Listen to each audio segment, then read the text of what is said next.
Acts chapter 9, starting in verse 36, it says, in Joppa, there was a disciple named Tabitha.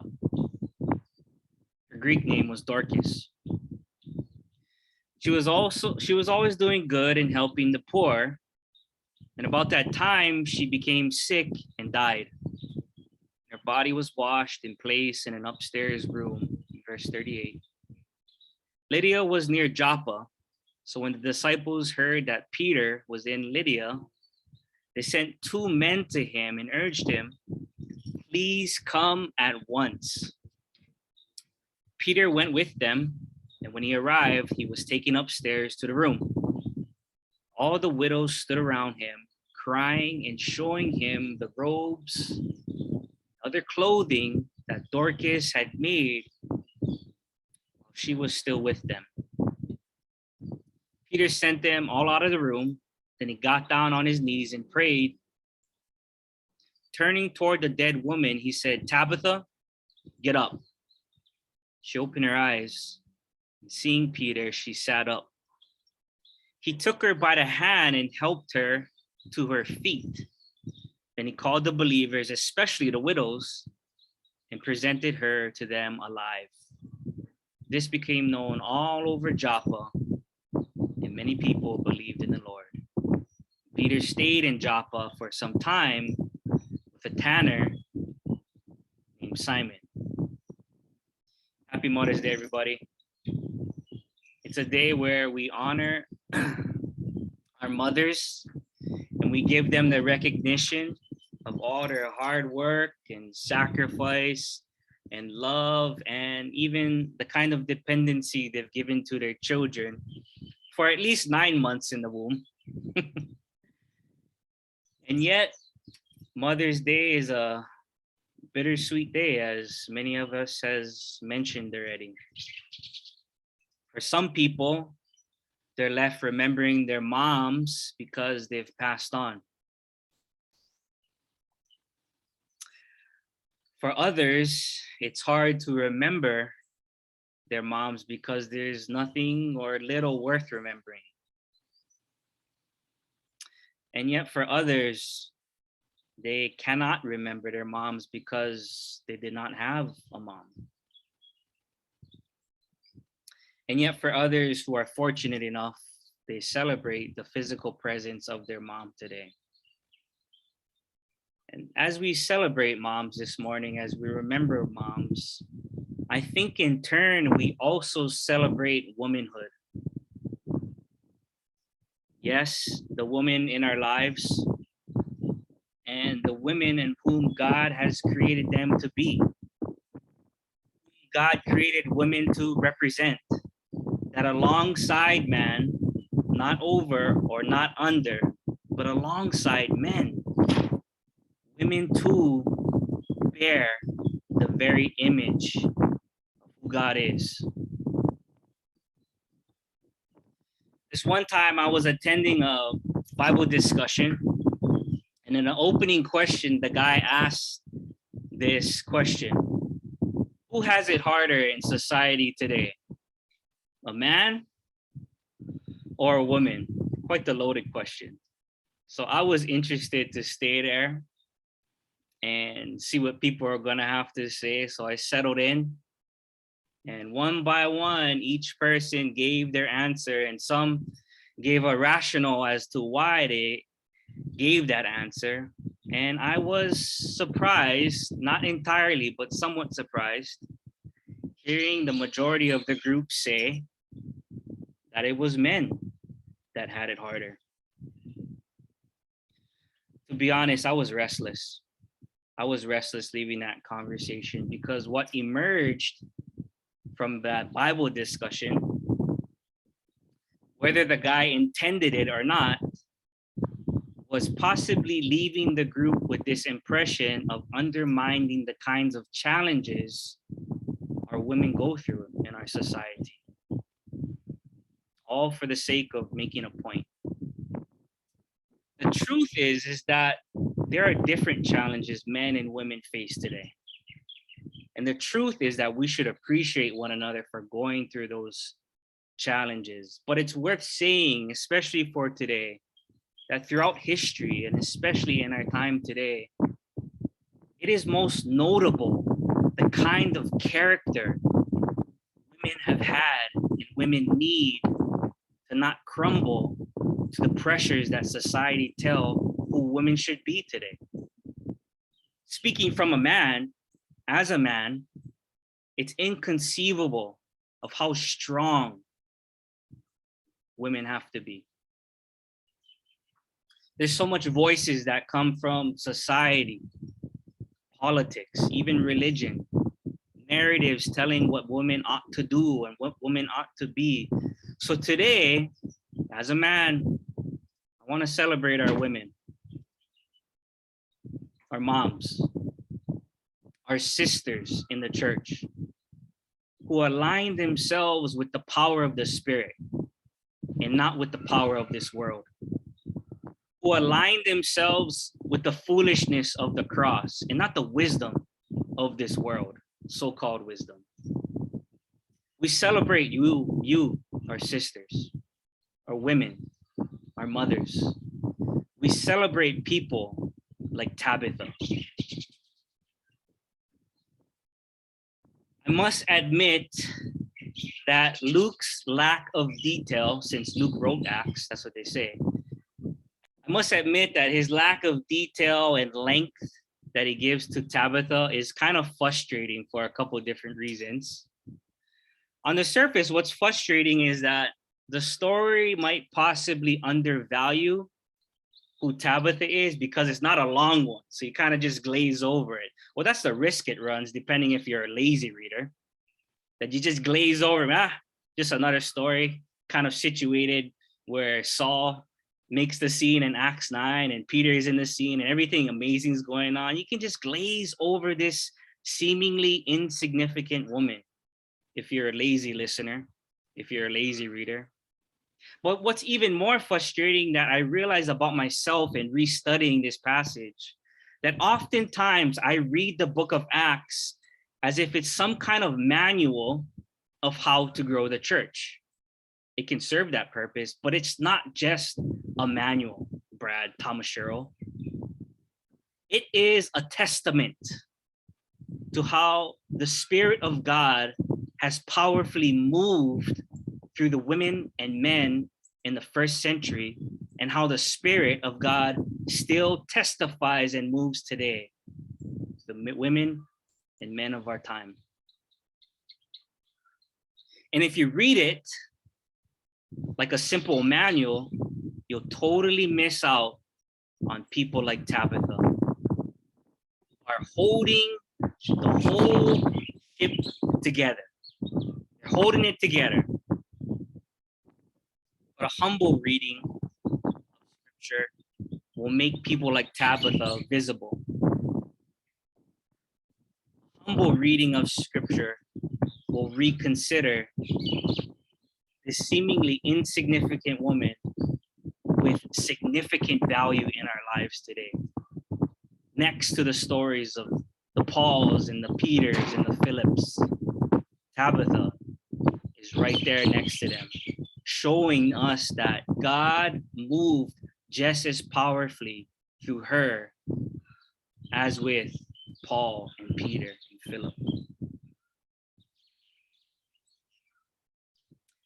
And just within 8 verses, this passage is pregnant, no pun intended. It's pregnant with meaning and value for us today.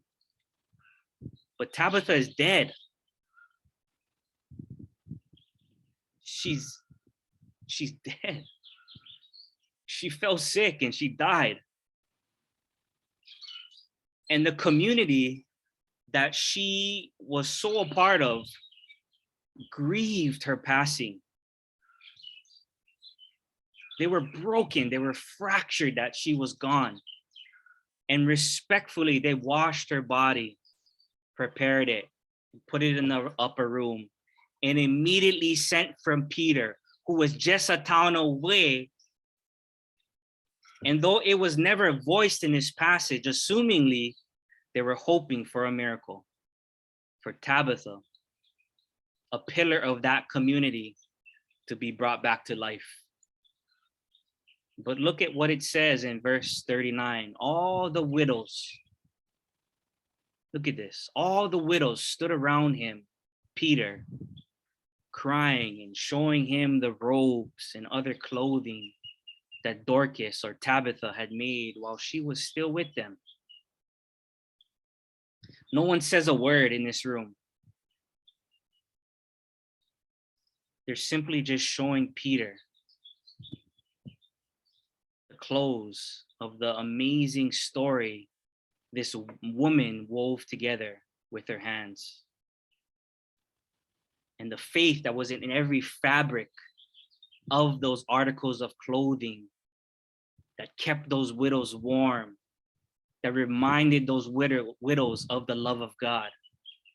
All they did was show Peter those clothes, those fabrics, as poor, vulnerable, naked, hungry widows. The things Tabitha had made and had left them continued to tell a story of who she was, who we are.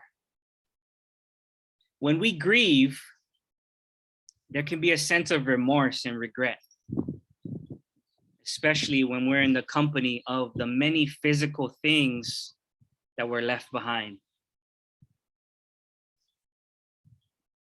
You see grandma's pots. You think, I should have learned how to cook like grandma. You see mom's sewing kit. You say, I should have learned how to sew like mom. You see auntie's Lohala hat, and you say, I should have learned how to weave like auntie. I should have been more like her, more like Tabitha, like my mom, like my auntie. It's natural, it's real, it's what makes us human. Yet the things that are left behind have so much more purpose than bringing about regret and grief in our life. Instead, they want to continue to tell a story in our lives, a story about the faithful of God, the story about how we can continue to still be faithful in God through the power of the Spirit. In my study, some critics, some scholars said that they're so flustered by this passage because there's no explicit point to it. It's hard to get meaning from it, they say. There's no sermon. Tabitha doesn't give any sermon. Peter doesn't give any sermon. There's no knowledge to this story. There's a resurrection that none of us can do. No one can raise anybody from the dead today.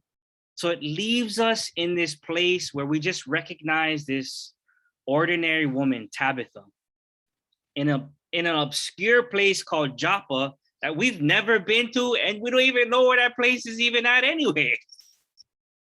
But we realize in our right senses, through the power of the Spirit, that there's an extraordinary measure of the Spirit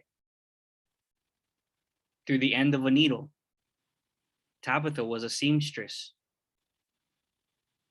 weaving together the social fabric of love in that community that she was a part of. I'm not a scholar, far from it. But what I see in this passage, I'm going to call it what it is, and it's that Tabitha is standing alongside the work of God that we see in Genesis. When Adam and Eve sinned, and in their shame and fear and guilt and anxiety and vulnerability, the embrace of God happens, and God clothes them. Literally, God clothes them, symbolizing God's love and God's grace and God's mercy and God's forgiveness and God's willingness not to give up on a sinful humanity. Excuse me, I'm getting kind of excited right now. Tabitha literally clothed the vulnerable And it was an extension of God's kindness and mercy of those who needed it the most, those who needed help. What is more is how Luke goes into detail in verse 36, where it says, Tabitha was always doing good and helping the poor. And then going on into chapter 10 and verse 38, he says similar things about who Jesus is. That in the power of the Spirit, Jesus also went about doing good and healing people and helping those in need. And it's almost like Luke is echoing through the similar use of language that Tabitha is doing the same kind of work like Jesus. And it shows us that Tabitha's work was in the power of the Spirit,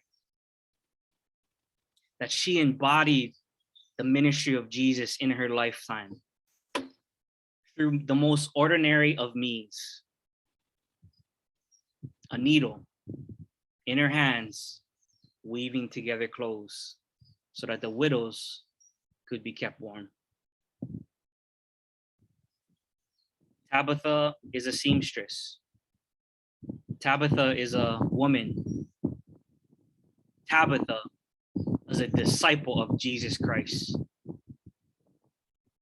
Stories like Tabitha need to be told by the church today because it continues to teach us valuable lessons. We can't push stories like Tabitha to the side anymore.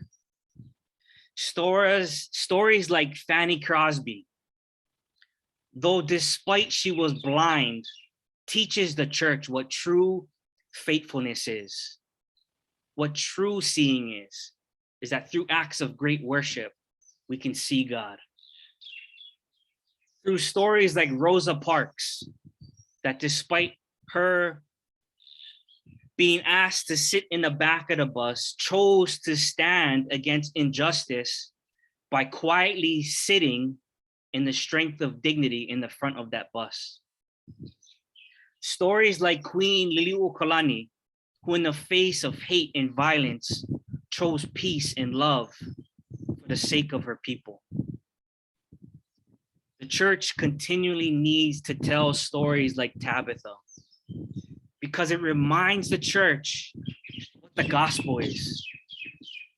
It reminds the church that the gospel is not simply proclaimed through words, but the gospel is proclaimed through acts of giving, through selflessness.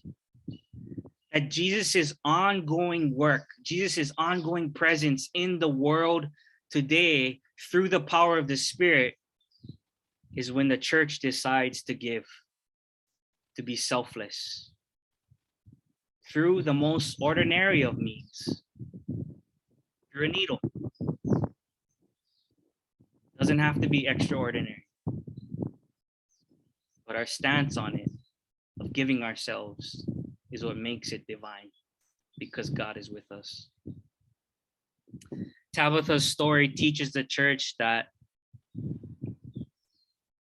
we don't only need to answer the questions that the world gives us. What are we? What are we? Are you, I'll get a little bit provocative here. Are we pro-life? Are we pro-choice? Are we a man? Are we a woman? Are you gay? Are you straight? Are you black? Are you white? Are you Asian? Are you Hawaiian? Are you Democratic? Are you Republican? Are you activist? Are you patriotic? But the Spirit of God through Tabitha teaches us a deeper question. Who are we? And by the grace of God and by the mercy of God, we can say a disciple of Jesus Christ. That's who Tabitha was. It's a term not loosely thrown around, but it's who God is calling us to be.